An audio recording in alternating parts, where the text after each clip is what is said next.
Good afternoon, I'm Denise Tan, and this is One News Now. It looks like petroleum products will become more expensive again, but by how much, we have to wait. Unioil projects a big-time oil price hike tomorrow by as much as 2 pesos and 40 centavos per liter for diesel.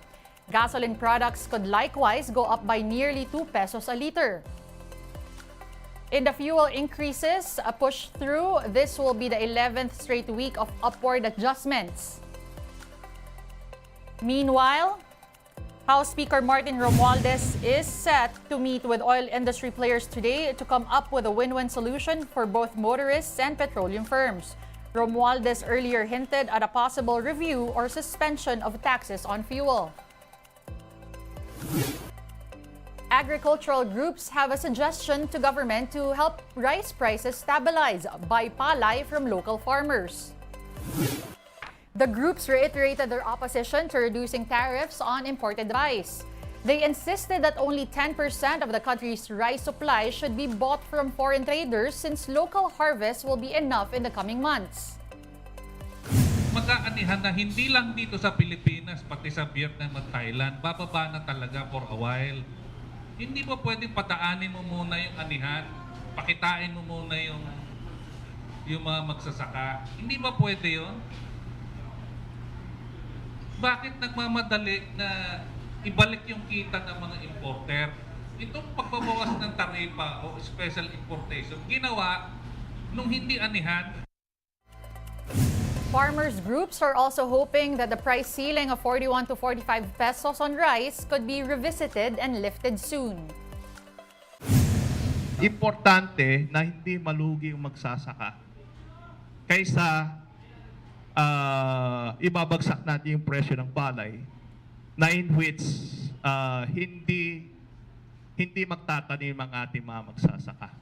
So, importante yun, fair sa magsasaka, fair sa miller, fair sa wholesaler and retailer ang presyo na between 43 to 44. Former Finance Undersecretary Shelo Magno says the price cap on rice is a wrong intervention. In an interview with the chiefs, Magno questioned the real purpose of imposing a price ceiling. She said that the policy does not benefit anyone, not farmers, retailers, and consumers. When you're in government, we have armory of policy solutions. Is this the best policy solution to address cartels? Yeah.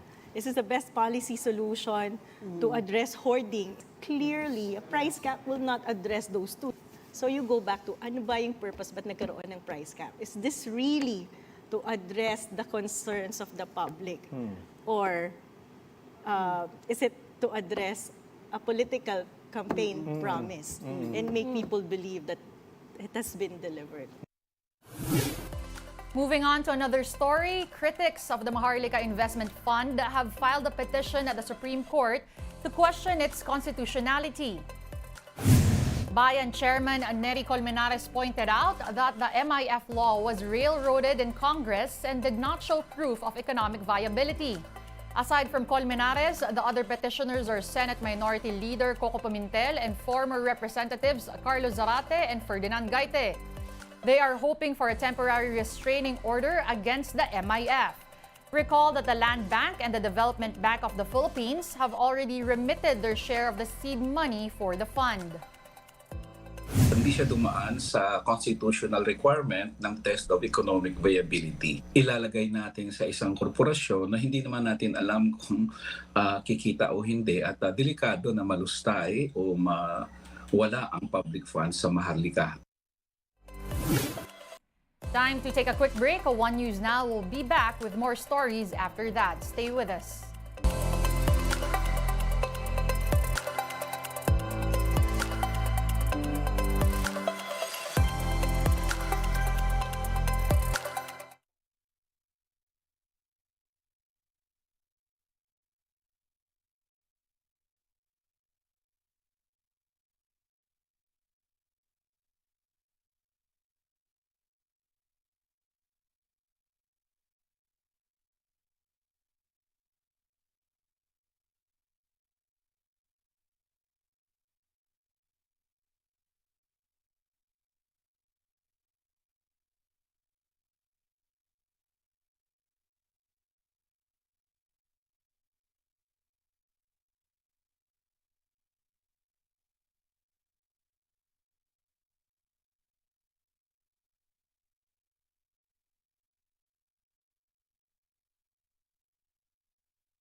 You're still watching One News Now. I'm Denise Tan. The Armed Forces Western Command reported massive coral harvesting in the Rosol Reef in the West Philippine Sea. In a forum, Westcom Commander Vice Admiral Alberto Carlos said they suspect that China is behind the action. Carlos noted a number of Chinese maritime militia vessels had swarmed the area back in July. The Navy made the discovery of the destruction through an underwater survey done after the foreign boats left Rosol Reef. Wala na natira eh.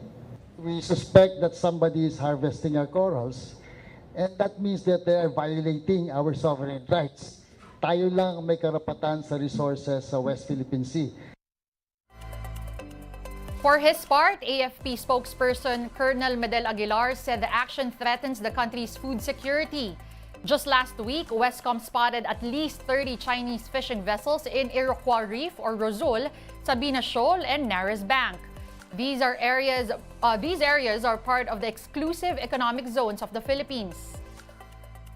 If they are really indeed into coral harvesting, that will be affecting the production of fish. That is a threat to food security later on. Hindi lang naman sa atin yan. Sa buong mundo yan. We now give you a quick look at today's other top stories.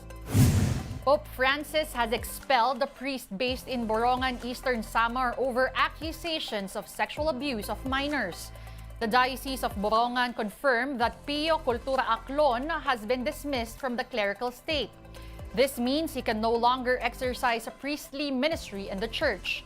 The announcement did not provide further details about the expelled priest. Close to 11,000 aspiring lawyers took part in the first day of bar exams across the country. The first round of testing centered on taxation and international civil and labor laws. Several roads around the testing areas were closed to ensure the safe conduct of the exams. The Supreme Court hopes to release the bar results before Christmas. The implementation of the revised K-10 curriculum known as Matatag will begin on September 25. The Education Department says at least 35 schools across 7 regions will take part in the pilot run. The schools were picked based on their enrollment size and the socio-economic status of the communities they're in. Matatag aims to decongest the curriculum by reducing subjects in the early grade levels and strengthen skills in reading and math. In sports, almost 80 applicants were successfully called up in yesterday's PBA draft in Taguig. For the first time ever, all first-round draftees were Phil foreigners. Phil-Am Stephen Holt was the first overall pick in the draft and is set to suit up for the Terra Firma Jeep. Butler University product Christian David was second overall pick. He will go to the Blackwater Bossing. Luis Villegas and Keith Datu were picks 3 and 4 and will both beef up the roster of Rainer Shine Elasto Painters. Northport selected UP Fighting Maroons alum Xavier Lucero. Meanwhile, another UP product, Richie Rivero, was relegated to the second round. The Phoenix Fuel Masters used the 17th pick to draft Rivero. Controversial player John Amores is also in as he was selected in the 5th round by the Northport Batampier. Amores sees this as a fresh start after figuring in an NCAA brawl last year. One News Now will be back at 3:15 p.m. Join us again later. I'm Denise Tan. We are One News.